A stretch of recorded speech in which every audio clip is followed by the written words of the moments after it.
ଅଭିଭକ୍ତ କୋରାପୁଟ ଜିଲ୍ଲା ହେଉଛି ଆଦିବାସୀ ବହୁଳ ଜିଲ୍ଲା। ଯଦି କୋରାପୁଟ ଜିଲ୍ଲା କଥା କହିବା ତାହେଲେ ଏଠି ମଧ୍ୟ ଅନେକ ଆଦିବାସୀ ସମ୍ପ୍ରଦାୟ ବସବାସ କରନ୍ତି। ସବୁ ସମ୍ପ୍ରଦାୟର ନିଜସ୍ୱ ଏକ ସ୍ୱତନ୍ତ୍ରତା ରହିଥାଏ। କୋରାପୁଟ ଜିଲ୍ଲାରେ ସେମିତି ଏକ ସୌରା ସମ୍ପ୍ରଦାୟ ରହିଛି, ଯାହାକି ସେମାନେ ସେମାନଙ୍କର ଏକ ପରିଚୟ ସୃଷ୍ଟି କରିପାରିଛନ୍ତି ଚାଙ୍ଗୁ ବାଦ୍ୟ ମାଧ୍ୟମରେ।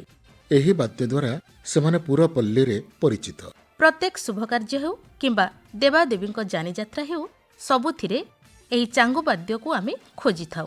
ତେବେ ଆଜି ଏହି ଚାଙ୍ଗୁ ବାଦ୍ୟ ସମ୍ପର୍କରେ ଅଧିକ କିଛି ଜାଣିବା ଏହି ବାଦ୍ୟର ଚାହିଦା କେତେ ଅଛି, କେଉଁ ଉଦ୍ଦେଶ୍ୟରେ ଏହି ବାଜା ବଜା ଯାଇଥିଲା ଜଣେ ଆଦିବାସୀ ଗବେଷକଙ୍କ ଠାରୁ।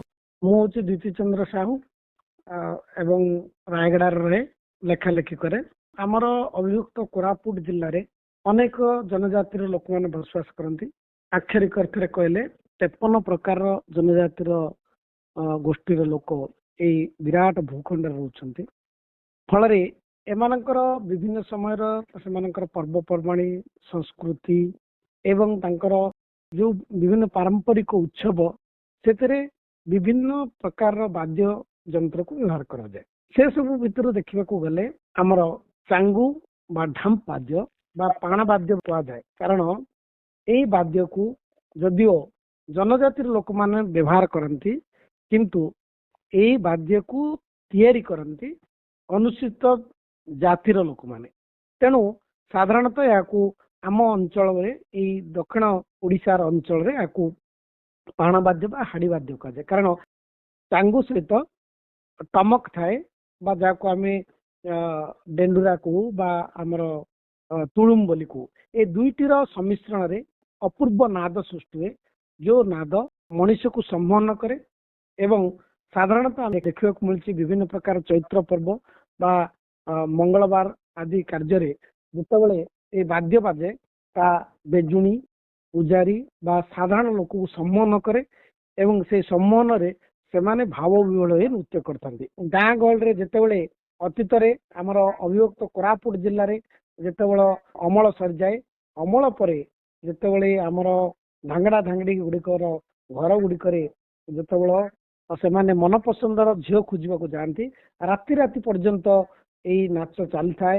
ବିଶେଷ କରି ଢେମ୍ସା ନାଚ ଆମ ଅଭିଭକ୍ତ କୋରାପୁଟ ଜିଲ୍ଲାର ପ୍ରମୁଖ ନାଚ। ଯେଉଁ ଢେମ୍ସା ନାଚର ପ୍ରମୁଖ ବାଦ୍ୟ ହେଲା ଇଏ ହେଉଛି ଆମର ଢାମ୍ପ ନାଚ।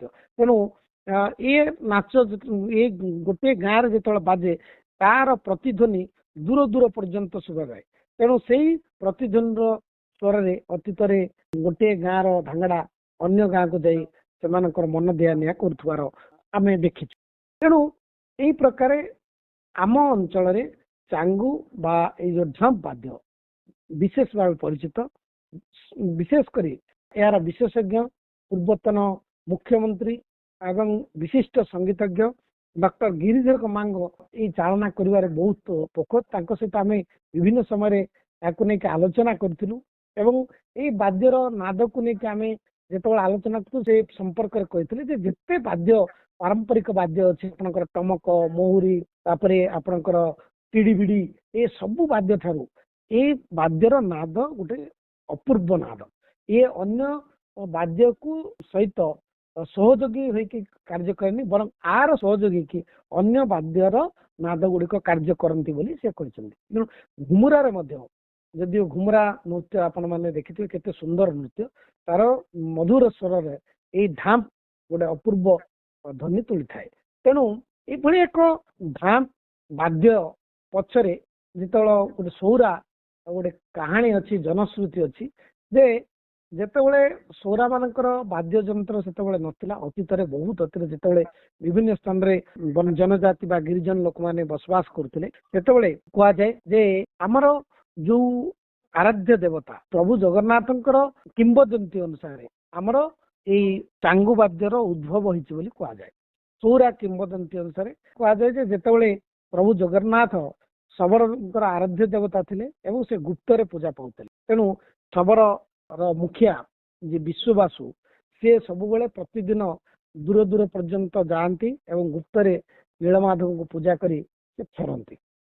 ଏହି କ୍ରମରେ ରଜାଙ୍କୁ ଏକ ସ୍ୱପ୍ନାଦେଶ ହେଲା।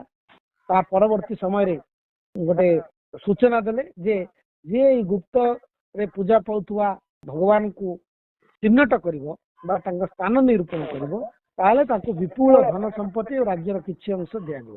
ଏହି କ୍ରମରେ ଦରିଦ୍ର ବ୍ରାହ୍ମଣ ବିଦ୍ୟାପତି ସେ ଖୋଜିବା ପାଇଁ ଅନ୍ୱେଷଣରେ ବାହାରିଲେ। ବିଭିନ୍ନ ଗ୍ରାମ ଜନପଥ ରାଜ୍ୟ ବୁଲିବା ପରେ କୌଣସି ସୂତ୍ର ଖବର ପାଇଲେ ଯେ ସେ ବିଶ୍ୱାବସୁ ଏକ ଗ୍ରାମରେ ଯୋଉ ଶବର ମୁଖିଆ ଅଛନ୍ତି ସିଏ ଗୁପ୍ତରେ ପ୍ରତିଦିନ ଯାଇ ପୂଜା କରନ୍ତି। ତେଣୁ ତାଙ୍କର ଝିଅ ସହିତ ଯାଇ ସେ ତାଙ୍କର ପ୍ରୀତି ବଢାଇଲେ ଏବଂ ଝିଅଙ୍କୁ ପ୍ରେମ ଜାଲରେ ସେ ଯେତେବେଳେ ନିଜକୁ ପ୍ରେମ ସହିତ ତାଙ୍କ ସହିତ ନିବିଡ଼ତା ସମ୍ପର୍କ ବୃଦ୍ଧି ପାଇଲା ସେ ସେତେବେଳେ এই ଗୁପ୍ତ ପୂଜା ସମ୍ପର୍କରେ ପଚାରିଲେ। କିନ୍ତୁ ପ୍ରଥମେ ଝିଅ ଲଳିତା ସେ ସମ୍ପର୍କରେ କୌଣସି କହିଲେ ନାହିଁ। କିନ୍ତୁ କାଳକ୍ରମେ ଯେତେବେଳେ ପ୍ରେମର ଧୁଆଇ ଦେଇ ଯେତେବେଳେ କହିଲେ ସେତେବେଳେ ସେ ବିଶ୍ୱବସୁଙ୍କୁ ଯୋଉ ପୂଜା ପାଉଛନ୍ତି ସେ ସ୍ଥଳ ନେଇ ଦେଖେଇଲେ। ଏବଂ ସୌରା ଜନଶ୍ରୁତି କହେ ଯେ ଯେତେବେଳେ ନୀଳମାଧବ ଗୁପ୍ତ ରୂପେ ପୂଜା ପାଉଥିଲେ ବିଶ୍ୱବସୁଙ୍କୁ କହିଥିଲେ ଯେତେବେଳେ ପର୍ଯ୍ୟନ୍ତ ଗୁପ୍ତରେ ପୂଜା ପାଉଥିବି ଏ କଥା କେହି ଜାଣିନଥିବେ ସେତେବେଳେ ତୁମ ପାଖରେ ଥିବି ଆଉ ଯେତେବେଳେ ବାହାର ଲୋକ ପୂଜା ସମ୍ପର୍କରେ ଜାଣିବେ ସେତେବେଳେ ମୁଁ ଅନ୍ତର୍ଧ୍ୟାନ ହେଇଯିବି। ତାପରେ ଭାଳିନୀ ପଡ଼ିଲା ସମଗ୍ର ସୌରା ଜନଜାତି ବା ସୌରା ସମାଜରେ ଯେ ତାଙ୍କର ଆରାଧ୍ୟ ଦେବତା କୁଆଡେ ପଳେଇଛନ୍ତି।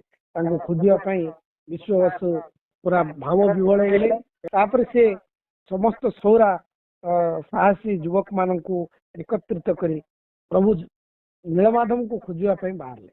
ଏବଂ ସେତେବେଳେ ଯେହେତୁ ଜଙ୍ଗଲ ଥିଲା ସେଥିପାଇଁ ଛୋଟ ଛୋଟ ଦଳ କରାଗଲା ଏବଂ ସେଇ ଅନ୍ୱେଷଣରେ ପ୍ରଭୁଙ୍କର ଅନ୍ୱେଷଣ ଗଲାବେଳେ କ୍ରମ ଲାଭକ ଓ କ୍ଳାନ୍ତି ମେଣ୍ଟାଇବା ପାଇଁ ପ୍ରଥମେ ସୌରା ମାନେ ବିଭିନ୍ନ ପ୍ରକାରର ଯନ୍ତ୍ରପାତିର ବା ବାଦ୍ୟ ଯନ୍ତ୍ରକୁ ଆପଣେଇଥିଲେ। ପ୍ରଥମେ କୁହାଯାଏ ହାତରେ ତାଳି ମାରିଥିଲେ କାରଣ ସୂଚନା ଦେବା ପାଇଁ ବିଭିନ୍ନ ପ୍ରକାରର ଇଙ୍ଗିତ କରିବେ ସ୍ୱର ଆଉ ଶବ୍ଦରେ।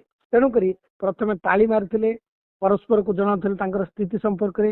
ତାପରେ ଦୁଇଟି ବାଉଁଶ କାଠିକୁ ଆଘାତ କରିକି ତାର ଧ୍ୱନି ସୃଷ୍ଟି କରିଥିଲେ। ତାପରେ ପତ୍ରର କୁ ମୋଡ଼ିକି ପାଟିରେ ସୁସୁକାରୀ ଭଳିଆ ଶବ୍ଦ କରିଥିଲେ। ତାପରେ କିଛି ଦୂରତା ଯେହେତୁ ଦଳମାନଙ୍କ ଭିତରେ ଅତିକ୍ରମ କଲା ଏଇ ଶବ୍ଦ ଗୁଡାକ ତାଙ୍କ ଭିତରେ ପରସ୍ପର ସହିତ ସଂଯୋଗ କରିପାରୁନଥିଲା। ତେଣୁ ତାପରେ ଗୋଟେ ଛୋଟିଆ ପଟାରେ ବାଡିକୁ ଆଘାତ ଦେଲେ। ଏହା କିଛି ଦୂର ପର୍ଯ୍ୟନ୍ତ ଚାଲିଲା। କିନ୍ତୁ ତାପରେ ଯେହେତୁ ଦଳ ଦଳ ଭିତରେ ଦୂରତା ବଢିଗଲା ଘଞ୍ଚ ଜଙ୍ଗଲ ଥିଲା ସେଇ କ୍ରମରେ ଏଇ ବାଉଁଶଟାକୁ ପ୍ରଥମେ ଗୋଡେଇ ସେଥିପାଇଁ ସେଥିରେ ପ୍ରଥମେ ପତରକୁ ଆଚ୍ଛାଦିତ କରି ତାକୁ ଆଘାତ ଦେଇଥିଲେ ବୋଲି କୁହାଯାଏ। ତାପରେ ଚମଡାକୁ ସେଠି ଆଚ୍ଛାଦିତ କରି ବାଦ୍ୟ ବଜାଇଥିଲା। ତେଣୁ ଇଏ ବାଦ୍ୟ ହଉଛି ପ୍ରଭୁ ଜଗନ୍ନାଥଙ୍କର ଅନ୍ୱେଷଣରେ ଏଇ ବାଦ୍ୟଟାକୁ ତିଆରି କରାଯାଇଛି ବୋଲି କୁହାଯାଏ। ଏବଂ ଏ ବାଦ୍ୟର ଆକାର ଗୋଲାକାର ହେବା ପଛରେ ମଧ୍ୟ ସୌରା ସମ୍ପ୍ରଦାୟ ମାନେ ଏକ କିମ୍ବଦନ୍ତୀକୁ ସେମାନେ କହନ୍ତି ଯେ ଚାଙ୍ଗୁର ଆକାର ଗୋଲ ନେଇକି ସୌରା କିମ୍ବଦନ୍ତୀ କହେ ଯେ ଯେହେତୁ ପ୍ରଭୁ ଜଗନ୍ନାଥଙ୍କର ଆଖି ଗୋଲ ଚକାଡଳା ତେଣୁ ତାଙ୍କର ଆକାର ଅନୁସାରେ ତାଙ୍କର ବାଦ୍ୟ ଯନ୍ତ୍ର ମଧ୍ୟ ଗୋଲ ହେଇଛି। କାରଣ ସୌରା ସଂସ୍କୃତିରେ ତାଙ୍କର ବେଦୀ ମଧ୍ୟ ଗୋଲ ଏବଂ ବିଭିନ୍ନ ତାଙ୍କର ଆପଣଙ୍କର କୁଟୁଣୀ କାତ ମଧ୍ୟ ଗୋଲ। ତେଣୁ ଗୋଲ ସହିତ ସୌରା ସଂସ୍କୃତି ଜଡିତ ଅଛି। ତେଣୁ ଏ ବାଦ୍ୟ ଯନ୍ତ୍ର ମଧ୍ୟ ସେଭଳି ତିଆରି ହେଇଥିବା ସେମାନେ କହିଛନ୍ତି। ଏବଂ କାଳକ୍ରମେ ଏ ବାଦ୍ୟ ଯନ୍ତ୍ର ସମଗ୍ର ଜନଜାତିର ଏକ ପ୍ରମୁଖ ଯନ୍ତ୍ର ହେଇପାରିଛି। ଏବଂ ଏଇ ବାଦ୍ୟ ବାଜିବା ଦ୍ୱାରା ଗୋଟେ ଅପୂର୍ବ ନାଦ ସୃଷ୍ଟି ହୁଏ ଏବଂ ଯେକୌଣସି ନିରସ ମନରେ ମଧ୍ୟ ଗୋଟେ ପୁଲକ ଜାତ କରେ ଏବଂ ଯେକୌଣସି ଲୋକ ଅନ୍ୟ ମନସ୍କ ଥିଲେ ମଧ୍ୟ ଏ ବାଦ୍ୟ ବାଜିବା ପରେ ସେ ଦିଗରେ ସଚେତନ ହେଇଯାଏ। ତେଣୁ ଏ ବାଦ୍ୟ ଅପୂର୍ବ ଆର ନାଦ ମଧ୍ୟ ଅପୂର୍ବ ଏବଂ ଏ ବାଦ୍ୟ ଯୁଗ ଯୁଗକୁ ଧରି ରହିଛି ଏବଂ ଆଗକୁ ମଧ୍ୟ ରହିଥିବ। କାରଣ ଆପଣ ମାନେ ଦେଖିଥିବେ ଆଗ କାଳରେ ଡେଙ୍ଗୁରା ଇତ୍ୟାଦି ଯେତେବେଳେ ବା ଖବର ଦେଲା ବେଳେ ଏହାକୁ ବ୍ୟବହାର କରାଯାଉଥିଲା। କୁହାଯାଉଥିଲା ଐଶ୍ୟ ଲକ୍ଷଣ ହେଇକି ଯେତେବେଳେ ଗୋଟେ ସ୍ୱାମୀ ଥାଇକି ଯେତେବେଳେ ସ୍ତ୍ରୀଟିଏ ମରୁଥିଲା ତାଙ୍କର ଶବଯାତ୍ରାରେ ଏଇଭଳି ବାଦ୍ୟ ବଜାଯାଏ। କୁହାଯାଏ ଏ ଐଶ୍ୟ ଲକ୍ଷଣ ହେଇକି ଗଲା ଏବଂ ଐହ ଡେଙ୍ଗୁରା ବଜେଇକି ଗଲା ବୋଲି ଆମ ଅଞ୍ଚଳର କଥା ରହିଛି। ତେଣୁ ସବୁ କାର୍ଯ୍ୟରେ ଏହାକୁ ଶୁଭ ଏବଂ ଅଶୁଭ କାର୍ଯ୍ୟରେ ମଧ୍ୟ ବଜାଯାଉଛି। ତେଣୁ ଚାଙ୍ଗୁ ହଉଛି ଏକ ସ୍ୱତନ୍ତ୍ର ବାଦ୍ୟ ଯାହାର ଶବ୍ଦ ଆଉ ସ୍ୱରର ଚମକ ନିଆରା। ଆମେ ସବୁ ବାଦ୍ୟଯନ୍ତ୍ରକୁ ସମ୍ମାନ ଦେବା, ସବୁ ବାଦ୍ୟଯନ୍ତ୍ରର ଧ୍ୱନିକୁ ଶୁଣିବା ଆଉ ତାକୁ ପ୍ରତ୍ୟେକ କାର୍ଯ୍ୟରେ ବ୍ୟବହାର ମଧ୍ୟ କରିବା।